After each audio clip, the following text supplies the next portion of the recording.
할렐루야, 좋은 아침입니다. 오늘 계시의 말씀을 통해서 여러분 삶 가운데 놀라운 하나님의 은혜와 돌파가 있기를 주님의 이름으로 축복합니다.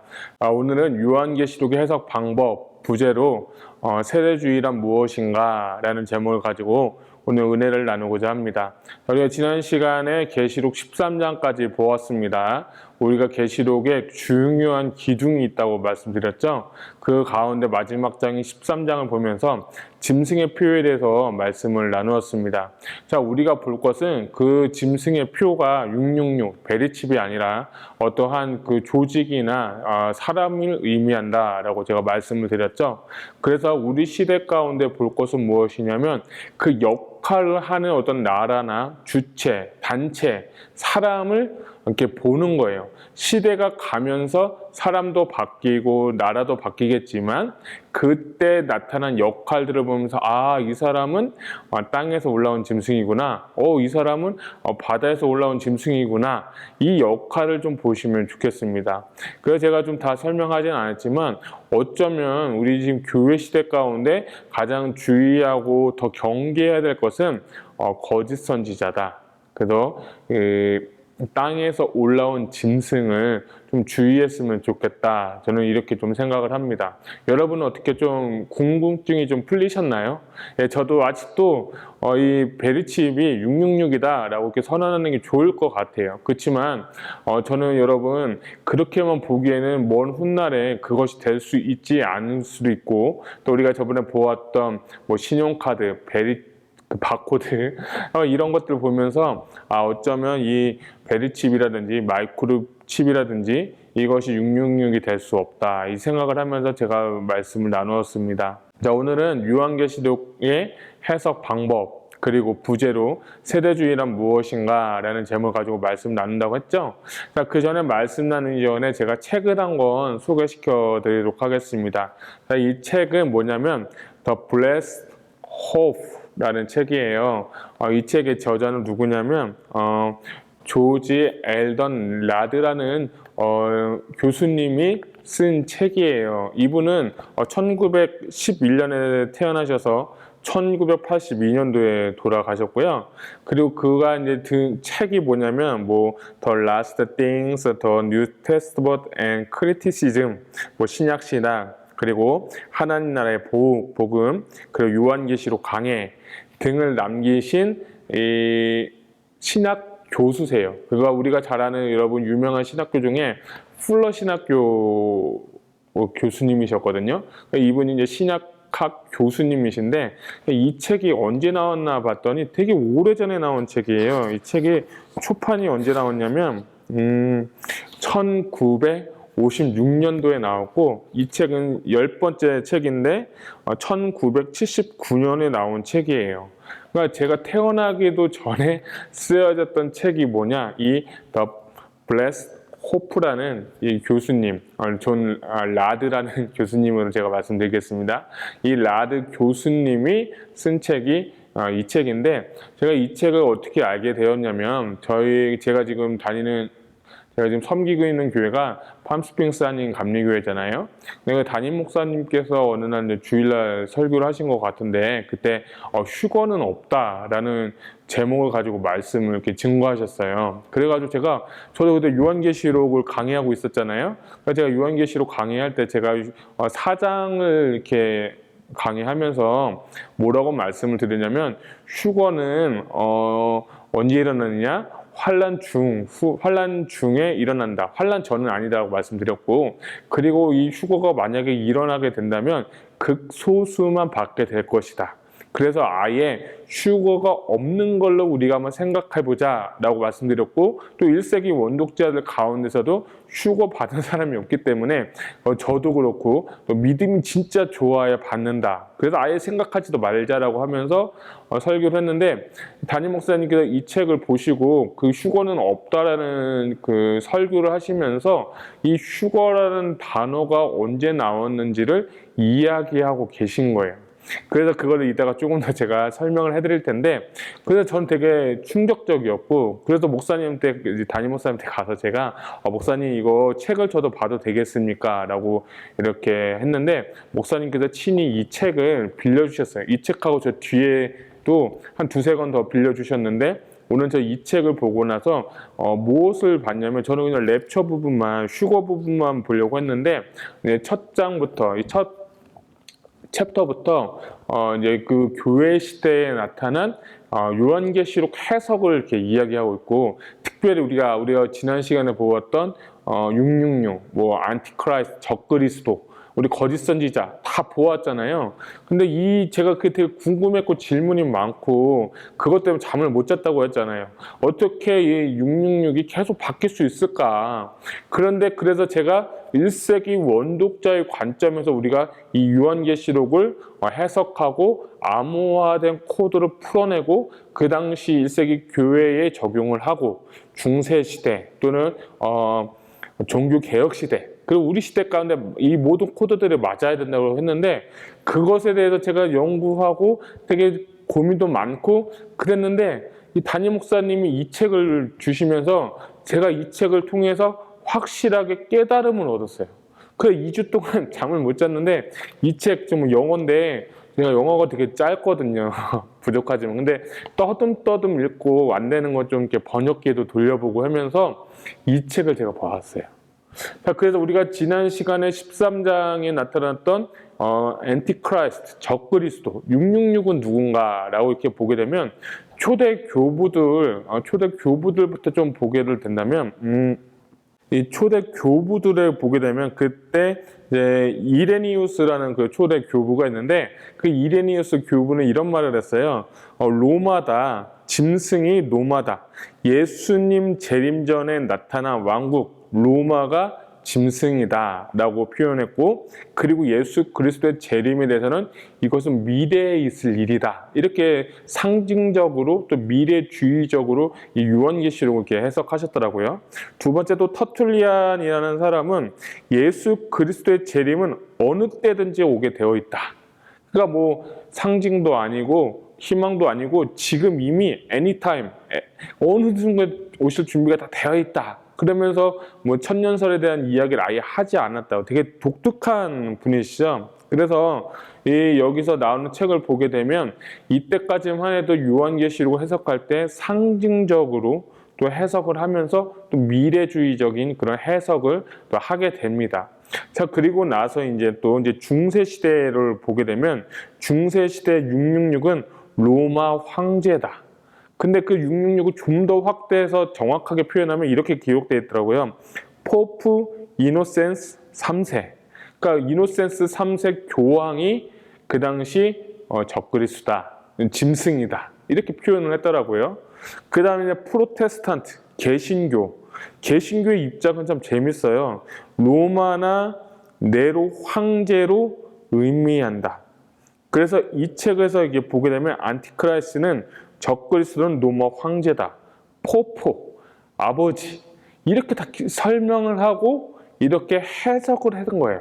그러니까 우리 시대에는 이게 지금 우리가 로마 시대에 있지 않기 때문에 우리 시대 가운데 뭐 베리칩이 될 수 있고 뭐 바코드가 될 수 있고 신용카드가 될 수 있죠. 그런데 이 요한계시록의 전통을 통해서 보게 된다면 계속해서 1세기 원독자들에 맞게 로마 황제나 로마 시대를 의미하고 있어요. 그러니까 초대 교부들부터 이 중세 시대, 그리고 프로테스탄티즘, 그 개혁 시대까지 이 666을 그렇게 보았다는 거예요. 그런데 어느 때부턴가 이상한 것이 있는데 다른 주의가 이제 생겨나게 됩니다.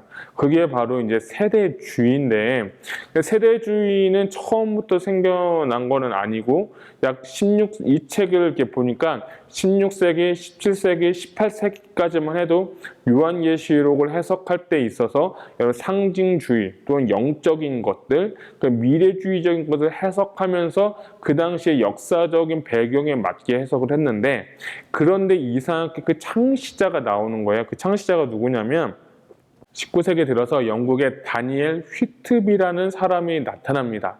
그래서 이가 영국에서 이제 뭐 종말에 대해서 뭐 성경에서 가르쳤겠죠. 그러면서 무엇을 가르쳤냐면 천년 왕국 중에 후천년 주의서를 가르치게 됩니다.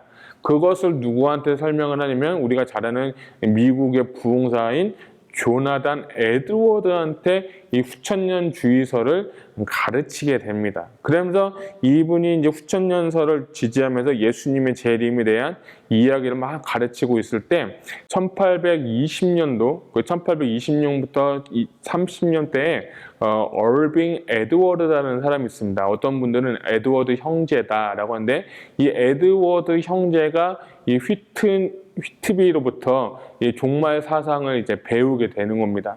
근데 이 사람이 성경을 보니까 1833년도에 죽게 되고 죽기 전에 한 게 있는데 그게 뭐냐면 참 여기서 중요한 건데 그 사람이 이제 죽기 전에 이 얼빙이라는 사람이 예수회라는 에서 책을 한 권 복사하는데 그 책 이름이 Coming of the Messiah. 그러니까 예수 그리스도의 재림이라는 책을 예수회에서 그 책을 복사하고 이제 가르치게 됩니다. 자, 죽으면서 또 가르칠 때 어떤 사람이 나타나냐면 우리가 이제 말씀드린 존 넬슨 다비.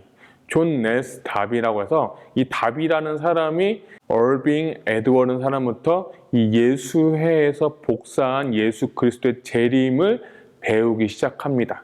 자, 그러니까 이 달비니즘, 이 세대주의자, 이 달빈이 시작하기 전부터 에드워드 월빙이라는 사람에 의해서 이 세대주의자, 예수 그리스도의 재림에 대해서 계속 설명을 하고 그 설명의 뿌리가 어디냐면 예수회에서 로마 카톨릭, 라틴어 성경을 가르치는 그 재림 신앙으로부터 배운 에드워드 월빙에 의해서 이 존 넬슨 달비에게 전해지게 되는 겁니다. 그래서 이 존 달빈 이전, 어쩌면 휘트비 이전만 해도 아까 말씀드렸던 초대 교부들, 중세시대, 프로테스탄티즘, 개혁시대까지만 해도 이 666이라는 적그리스도는 어떠한 그 나라나 그 사람을 의미한다라고 제가 말씀드린 것처럼 그렇게 해석을 했는데 이때부터 이제 약 1800년대부터 이제 이 휘트비에 의해서 그 에드워드 얼빙 에드워드 그리고 또 그 다음에 존 넬슨 달비즘에서 계속해서 이제 다른 새로운 시대의 새로운 성경 해석이 나타나게 됩니다.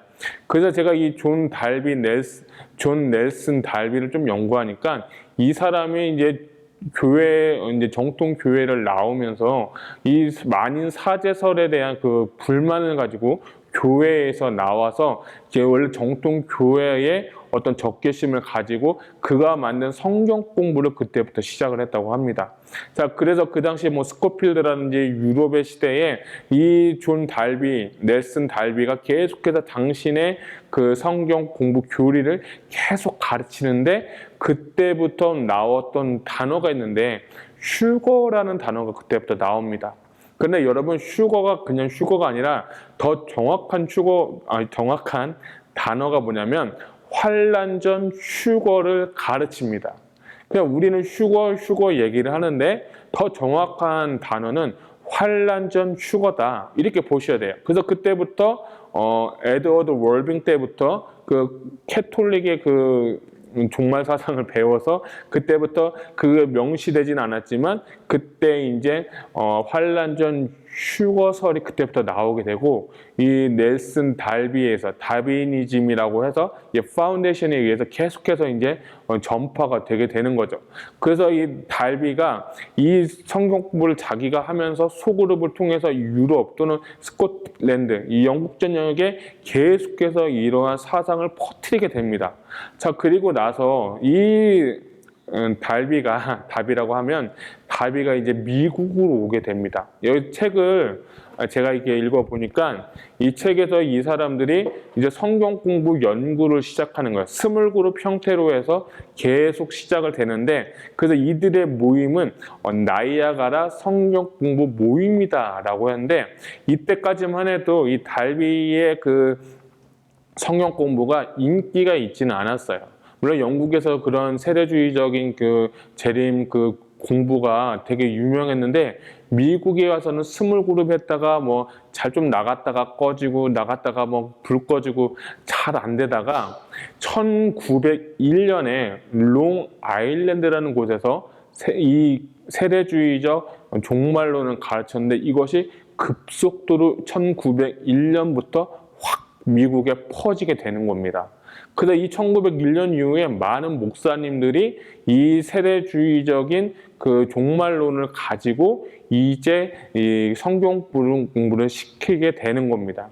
그 대표적인 사람이 누구냐면 1909년에 스코필드라는 이제 성경 박사님이 계셨는데 그분이 이제 성경 주석을 내는데 이 1909년에 스코필드 그 주석에 이 세대주의적 해석 종말론적 방법을 이제 적게 되고 그것이 이제 급속도로 더 이제 퍼지게 되는 거죠. 1901년에 그 롱 아일랜드의 그 컨퍼런스에서 다 퍼지고 1909년에서 더 많이 이게 퍼지게 되어서 많은 목사님들에게 많은 그 신학교에게 이 스코필드 성경이 이제 보급이 됨으로 인해서 다비니즘 그 세대주의 이름을 딴 거죠.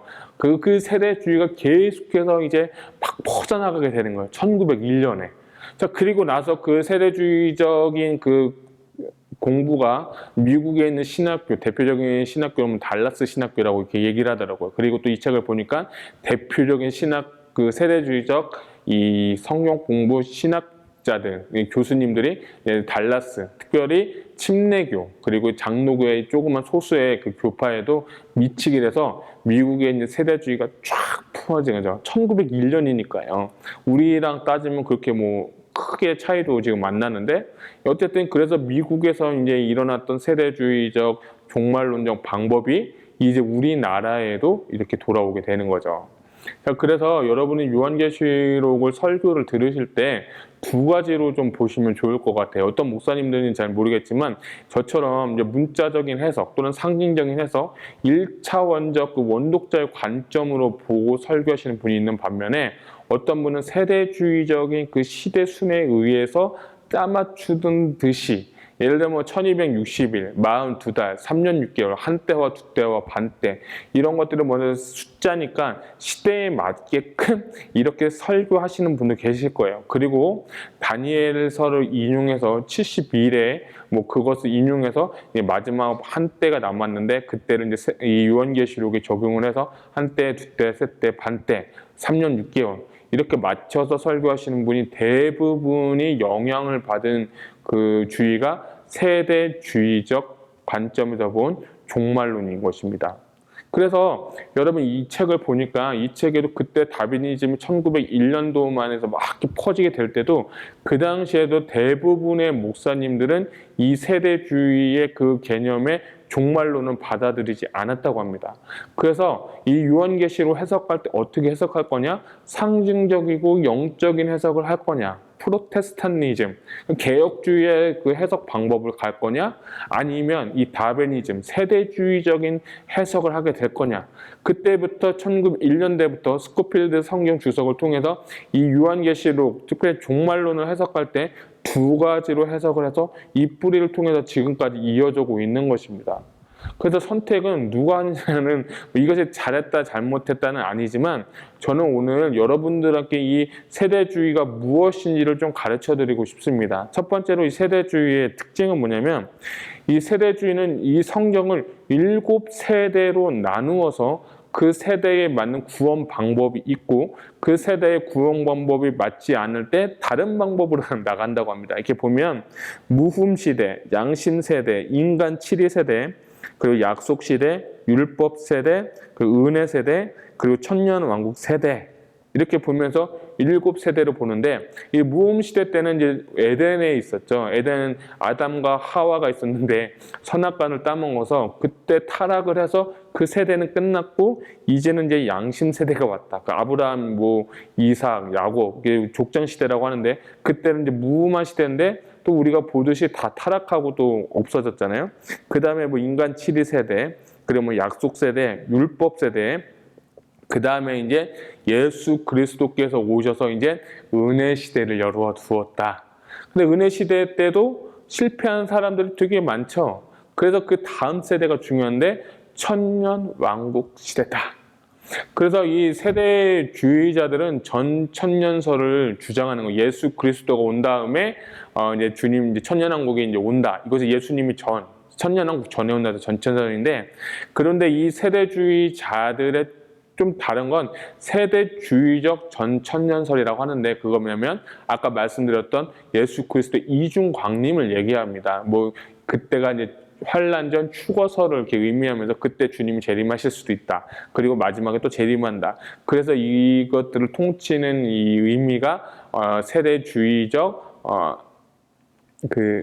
전천년설이다. 이렇게 보시면 되거든요.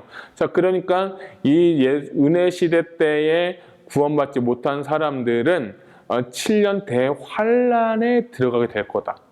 그리고 나와서 그 은혜 시대 때 우리가 진짜 구원받고 거듭난 자는, 제가 지난번에 말씀드렸던 계시록 4장에 어떤 환상을 볼 때 요한이 올라오라라고 할 때 그것을 근거로 해서 세대주의자는 그 환란 전 휴거설을 의미한다고 했죠. 그래서 은혜 받은 사람은 이제 휴거를 받는다. 휴거 받아서 가고, 이제 나머지 4장부터 있을 환란이라는 것은 딱 두 종류의 사람들, 이 예수님을 믿는데 뜨뜻미지근했던 이방인들과 그리고 유대인을 개종하기 위해서 환란이 일어난다.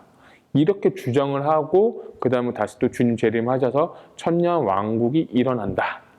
이것이 세대주의자들의 첫 번째 7세대를 통하여서 그 시대 가운데 구원받지 못하면 다른 세대로 간다고 하는 7세대론인 거죠.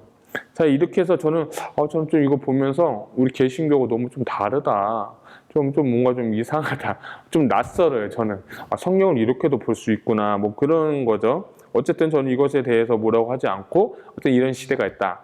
두 번째는 이 세대주의자들이 주장하는 건 문자주의적 해석이에요. 이해 가세요? 성경을 풀 때 우리가 상징으로 볼 수도 있고 우리가 뭐 진짜 문자적으로 볼 수 있는데, 이 세대주의자들의 특징이 뭐냐면 성경을 무조건 이 문자로 보아야 된다는 것입니다. 그래서 예를 들면 요한복음 2장에 성전을 헐라 3일 만에 내가 다시 지으리라. 자, 이런 구절이 있다고 만약 가정합시다. 그러면 여러분 이것이 진짜 성전을 헐고 진짜 3일 만에 짓는다는 의미일까요? 우리가 다 그렇게 생각하지 않고 이것은 예수님의 그 십자가 사역을 의미하는 거잖아요. 이렇게 상징적으로도 볼 수가 있어야 되는데, 만약에 문자적으로만 본다고 하면 이것은 성경 해석에 대단한 오류를 가지고 올 수 있습니다. 그것처럼 이제 문자주의적으로 해석해야 된다고 주장하는 사람들이 이 세대주의자다. 이렇게 보시면 좋겠고요. 세 번째는 이스라엘이 교회로 대체되었다 라고 하는데, 저는 개인적으로 이 세 번째는 좀 어느 정도 동의합니다. 완벽하게 나쁘다라고가 아니라, 왜냐하면 우리가 성경을 읽을 때 가장 먼저 하나님께서 성경을 주신 민족은 이스라엘이거든요. 그 이스라엘은 이제 샘플링이 돼서 하나님과 언약을 맺고, 너희는 왕 같은 제사장, 그 거룩한 나의 소유다, 하나님의 나라다, 그리고 너희가 제사장 나라가 될 것이다, 이렇게 얘기하면서 언약을 맺고, 또 하나는 이제 하나님께서 이스라엘과 이방인의 연합을 성경 곳곳에서 이야기하셨기 때문에 이스라엘이 교회를 대체했다는 그 주장에 대해서는 저도 이것에 대해서 어느 정도 동의를 합니다. 그런데 너무나도 많은 성경 구절들을 이스라엘로 막 해석을 하려고 하다 보면 또 성경적인 또 오류가 있게 되는 거죠.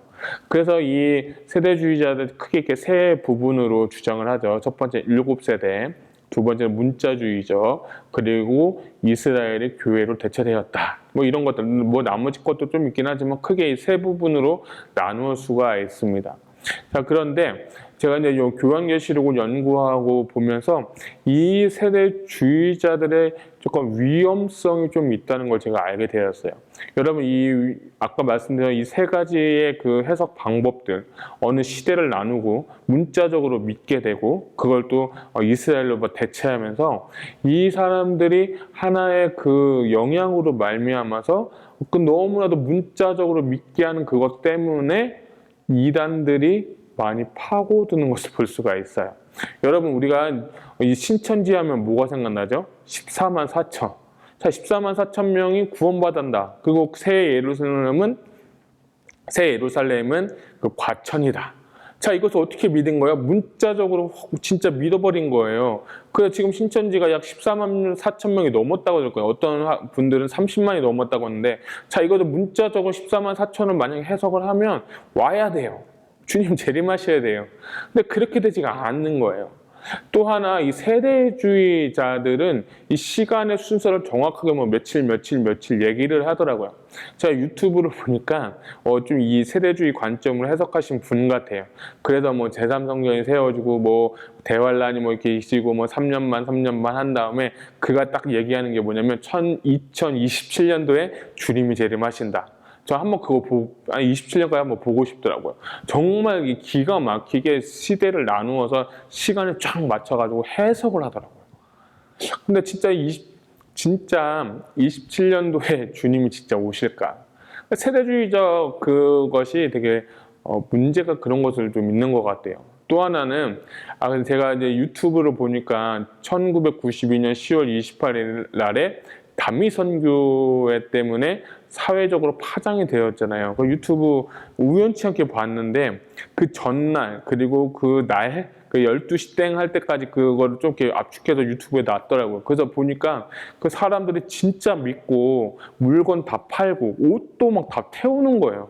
그리고 뭐 돈도 다 뭐 정리하고 재산 다 팔고 거기 보니까 92년도 보니까 되게 어린 딸 하나가 뭐 제가 볼 때는 한 6살 정도 된 것 같아요. 그 6살 된 딸이 이게 인터뷰를 하면서 예수님 재림하십니다. 뭐 이렇게 얘기를 하는 거예요. 그래서 12시가 땅 되니까 12시 5분이 돼도 막 기도했는데 안 오는 거예요. 그래서 그때부터 막 난장판이 막 일어나기 시작한 거예요. 그래서 막 어떤 분이 강대상에 올라가서 다 뒤집어 엎고 또 그 이장석인가요? 그분도 이제 교주도 막 경찰에 잡혀가고 또 다른 교회들은 아예 문을 닫아버렸고 그 세기말 그런 것들이 어떻게 보면 이 세대주의에 의해서 나타난 폐해가 아닐까 하는 그런 생각이 전 들었어요. 왜 시간을 정확하게 맞추니까. 그런데 우리가 그 요한계시록을 잘못 해석한 그 결과 그릇된 종말론적 사상을 갖게 됨으로써 많은 폐해와 어려움들을 우리가 눈으로 직접 보게 되었다는 거죠. 제가 생각하기에는 제가 믿기는 이 세대주의적 관점에서 요한계시록 해석했기 때문에 몇 날 며칠에 온다. 또 문자적으로 또 해석했기 때문에 그런 오류에 빠지지 않을까 저는 그런 생각을 합니다. 자, 근데 저는 이 책을 이렇게 보면서 이 교수님이 하신 이야기가 저는 제 마음 가운데 들어요. 그거 뭐냐면 이 세대주의가 이런 좀 안 좋은 단점도 있지만 그럼에도 불구하고 장점, 좀 긍정적인 면에 대해서 잠깐 코멘트를 하셨는데 그게 뭐냐면 이 세대주의자가 오기 전까지는 사람들이 종말론에 대해서 상징으로 풀거나 미래적으로 풀거나 뭐 영적으로 풀거나 이렇기 때문에 종말에 대한 신앙이 갖지 않았다라고 이렇게 표현을 하더라고요. 그런데 이것은 다시 discover, 재발견하는 것은 이들을 통해서 우리 성도들 가운데 그 재림에 대한 신앙을 갖게 하였다. 경각심을 갖게 하였다. 라고 이렇게 코멘트를 하시면서 세대주의에 대한 이야기를 하시더라고요. 저는 이 말씀에 좀 동의를 하는 거예요. 그러니까 우리가 잘 되고 뭐 건강하고 뭐 복 받고 그런 것을 좀 많이 설교도 하시지만 어느 누가 이렇게 종말에 대해서 설교하면 제가 서두에도 말씀드린 것처럼 우리 서론에서 제가 말씀드린 것처럼 요한계시록을 읽지 않는 이유는 종말에 대한 이야기 또한 그릇된 이 이단 사상들 때문에 요한계시록을 이야기하게 되면 사람들이 그거에 대한 거부감을 갖게 되거죠. 근데 우리가 계속해서 지금 요한계시록을 보면서 이것이 종말에 관한 이야기도 맞는 말이지만 결국엔 1세기 초대교회 성도님들의 삶 가운데 그들의 환난과 역경과 죽음이 있고 고난이 있고 배고픔이 있고 궁핍함이 있고 피곤함이 있는데도 불구하고 그들에게 주고 싶었던 메시지는 위로하기 위해서 주셨던 것이거든요. 진짜 예수님 믿고 진짜 거듭나고 예수님 말씀을 살다가 보면 세상에서 부딪히고 넘어지고 그 환난과 역경이 있는데 그들에게 주기 위한 위로와 소망을 주기 위한 재헌신을 하기 위한 아이덴티티, 정체성을 하기 위해서 이 요한계시록을 주었는데 그릇된 해석 방법 때문에 이 서론에서 말씀드린 것처럼 요한계시록을 잘 설명하지 않는다는 거예요. 혹 요한계시록을 설명한다 할지라도 대부분 말세에 대한 이야기에 포커스함으로 인해서 성도들을 좀 이렇게 마음을 어렵게 한다든지 두려움을 준다든지 공포를 주면서 이 책을 그렇게 설교하시는 분들이 죄송하지만 좀 많은 것 같아요. 그런데 그렇게 보지 않았다는 거예요. 1세기 그 원독자들에게, 그리고 우리가 역사적으로 보면서 초대교회 교부들, 그리고 뭐 중세시대, 그 종교개혁 시대, 그것이 정말 진짜 의미인데 그것으로 인해서 이 세대주의가 나오면서 또 다른 방법으로 이 요한계시록을 해석한다는 거예요. 저도 어떻게 보면 이 세대주의적인 해석 방법이 틀렸다라고 말씀드릴 수가 없습니다. 그러나 이 종말론에 있어서 저는 개인적으로 환란전 축원은 아니다라는 걸 우리는 이미 배웠고 그것 때문에 파생되는 문제들을 우리가 볼 수 있어야 되는 것입니다.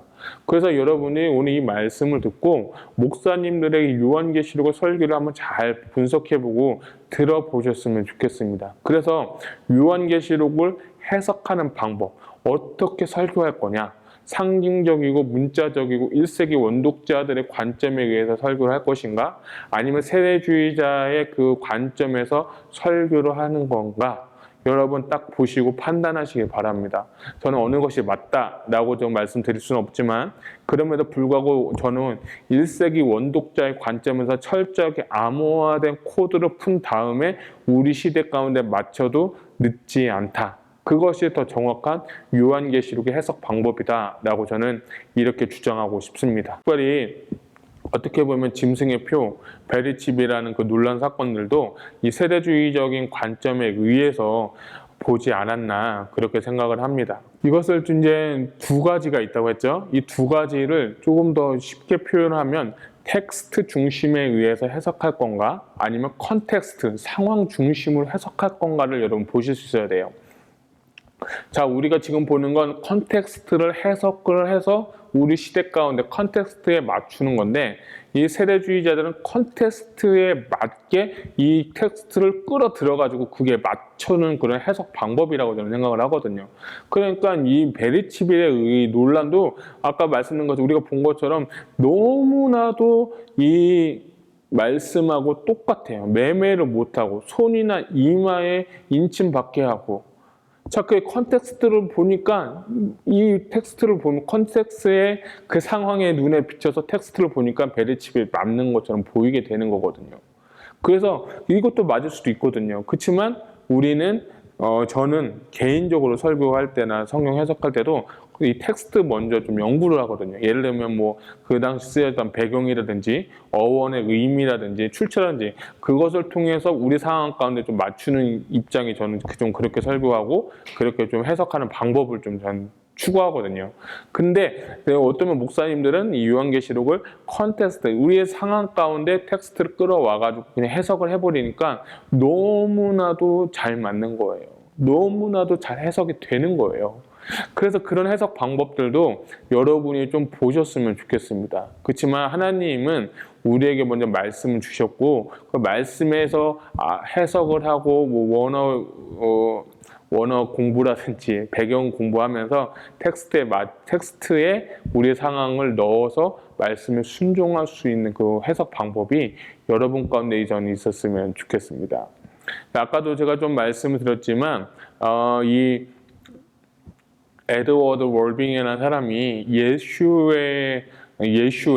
예수회에서 그 한 책을 복사해서 그것이 이제 전해져서 달비한테 전해졌다고 하는데 저는 이 세대주의의 뿌리가 어쩌면 예수회에서 나오지 않았나 그 생각도 해봅니다.